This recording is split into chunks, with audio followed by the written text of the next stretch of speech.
bir bolaga 7 mahalla ota deganlaridek oldingi davrlarda har bir mahallani yosh keksalari o'sha mahalladagi bir boladan bir ayib ish sodir bo'lsa pand nasihat qilgan. Afsuski bugun birovni farzandiga yaxshilik bo'lsin deya bir og'iz gapirib qo'ysangiz baloga qolib ketadigan bo'ldingiz. Nimani evaziga bunday bo'lyapti? Demak, ana shu ota-onalar tarbiyani to'g'ri bera olmayapmiz. Yoshlarimiz tarbiyani bizdan emas, bugun o'sha ijtimoiy tarmoqlardan olyapti bugun.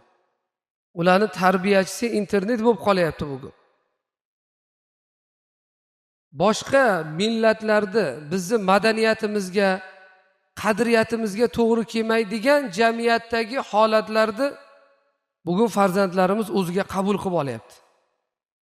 Ana shuni oqibatida mana shunday yomon holatlarga giriftor bo'lyapmiz azizlar.